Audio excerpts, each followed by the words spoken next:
MPR కూడా సహకరిస్తుంది. కానీ మూసీ పేరిట రియల్ ఎస్టేట్ వ్యాపారాన్ని వ్యతిరేకిస్తున్నాం. మూసీ పేరిట పేదల ఇండ్లు కూల్చడాన్ని మేము వ్యతిరేకిస్తా ఉన్నాం.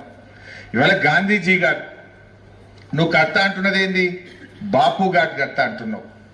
బాపు ఘాట్ను ఆరాధించే వాళ్ళు ఉండాలి తప్ప బాపు ఘాట్ నిర్మాణం పేరిట బాధితులు ఉండకూడదు. గాంధీజీ గారు ఆయన అహింసావాది. ఆ అహింసా మూర్తి విగ్రహాన్ని పెట్టడానికి రేవంత్ రెడ్డి హింసా మార్గాన్ని ఎన్నుకున్నాడు.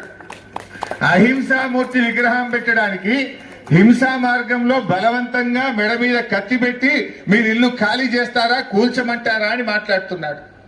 రేవంత్ రెడ్డి దృష్టిలో ఈ ఎంపీఆర్ అంటే, ఈ అపార్ట్మెంట్ అంటే, ఒక ఇల్లు అంటే ఇటుకలు కావచ్చు. నువ్వు జేసీబీతో కూల్చే ఇటుకల్ని కూలుస్తున్నా నువ్వు అనుకోవచ్చు.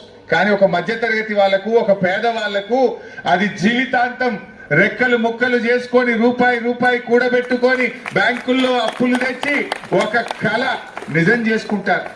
జీవితకాల కష్టం, జీవితాంతం ఒక కళ ఈ అపార్ట్మెంట్. నువ్వు కానీ ఒక ప్రొక్లైన్ పెట్టా, రాత్రి కూలగొడతా అంటే అది జీవితాలు కూల్చడం. ఆ పిల్లలు కళ్ళల్లో నిద్ర లేకుండా, ఇవాళ కంటి మీద కునుకు లేకుండా పిల్లలు పరీక్షలు ఎట్లా రాస్తారు, అదే విధంగా తల్లిదండ్రులు ఎంత ఆందోళనలో ఉంటారో అర్థమవుతుంది. నీకేంది, నువ్వు జూబ్లీ హిల్స్ ప్యాలెస్ లో బాగానే ఉండవు, ఇంకో 100 కోట్లతో ఇంకో ప్యాలెస్ కట్టుకుంటున్నావు. కానీ ఈ పేదల పరిస్థితి ఏంది, ఈ మధ్య తరగతి ప్రజల పరిస్థితి ఏందో ఒక్కసారి ఆలోచించాల్సిన అవసరం ఉంది. నేను మీ అందరికి కూడా కేసీఆర్ గారి మాటగా బీఆర్ఎస్ పార్టీ పక్షాన మీకు పూర్తి స్థాయిలో బీఆర్ఎస్ పార్టీ అండదండగా ఉంటుందని చెప్పడానికి ఇక్కడికి వచ్చా. రేపు లీగల్ గా ఎందుకంటున్నా అంటే, ఇప్పటి వరకు ఈ మూసీ ప్రాజెక్ట్ కు డిపిఆర్ రెడీ లేదు. There is no DPR as and today. There is no maximum flood level. ఇప్పటి వరకు ఎంఎఫ్ఎల్ ఫిక్స్ కాలేదు, ఇప్పటి వరకు డిపిఆర్ తయారు కాలేదు, ఇప్పటి వరకు సోషల్ ఇంపాక్ట్ అసెస్మెంట్ జరగలేదు. ఏది లేకుండా నువ్వు నోటీస్ ఎట్లు ఇస్తావు? డిపిఆర్ లేదు, మాక్సిమం ఫ్లడ్ లెవెల్ డిసైడ్ కాలేదు, సోషల్ ఇంపాక్ట్ అసెస్మెంట్ జరగలేదు, ఎన్విరాన్మెంట్ క్లియరెన్స్ తీసుకురాలేదు. Without anything how will you give the notice? మనం రేపు లీగల్ గా పోరాడదాం, న్యాయపరంగా మీకు అండగా ఉంటాం, క్షేత్రస్థాయిలో మీ పోరాటానికి అండగా ఉంటాం. రేపు జరగబోయే బడ్జెట్ అసెంబ్లీ సమావేశాల్లో మీ అంశం మీద బీఆర్ఎస్ పార్టీ ఎంత దూరమైన పోరాటది, అసెంబ్లీని స్తంభింపజేసైనా మీకు అండగా మేము నిలబడతాం. అన్ని రకాలుగా బీఆర్ఎస్ మీకు సపోర్ట్ గా ఉంటుంది.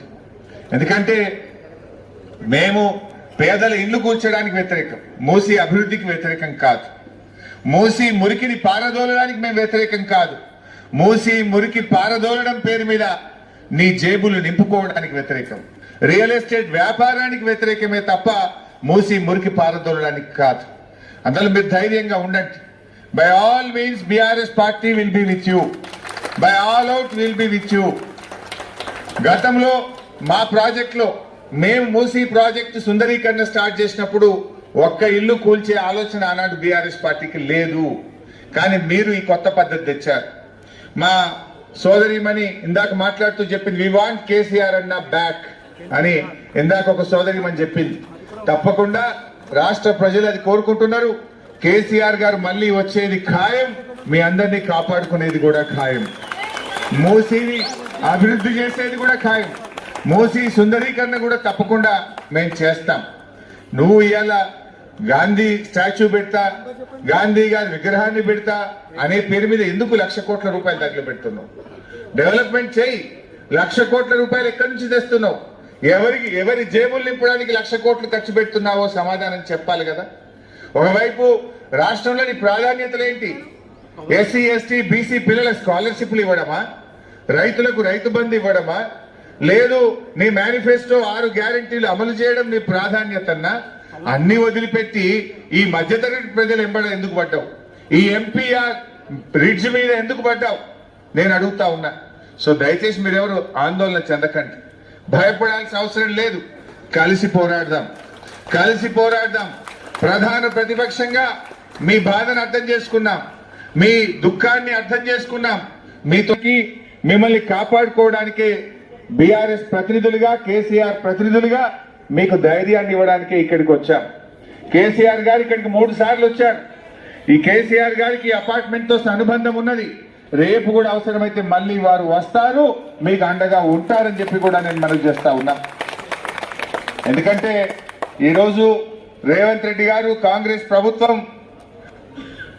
क्या भाई साहब कुछ दिखा रहे Kendriya Vihar 3 it's not MPR we are for everyone don't worry we are for Kendriya Vihar we are for ठहरो बेटा అయితే దయచేసి మనం ఆలోచించాలి.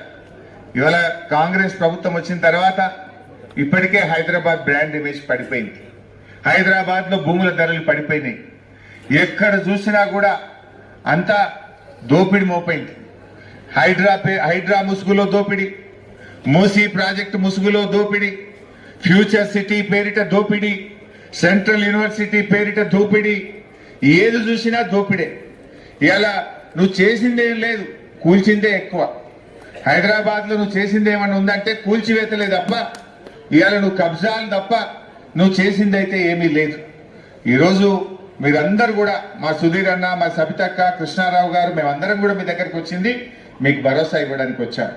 ప్రభుత్వాన్ని కూడా మేము ఈరోజు డిమాండ్ చేస్తా ఉన్నాం, ఇక్కడ నుంచి బేషిజాలొద్దు, పంతాలకు పట్టింపులకు పోకండి.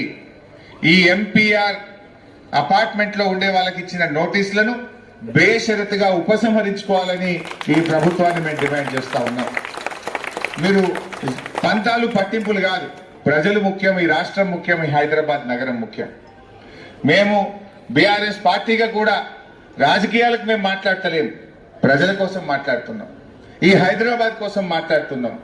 వీళ్ళ దుఃఖాన్ని చూసి మేము మాట్లాడుతూ ఉన్నాం. రేవంత్ రెడ్డి గారు ప్లీజ్ విత్డ్రా ద నోటీసెస్. మీ నోటీస్ను విత్డ్రా చేసుకోండి. కావలసినంత ఓపెన్ ల్యాండ్ ఉంది, అక్కడ గోశాల ఉంది, 50 ఎకరాల గవర్నమెంట్ ల్యాండ్ ఉంది, ఓపెన్ ల్యాండ్స్ ఎన్నో ఉన్నాయి, వాటిని తీసుకొని డెవలప్ చేయండి.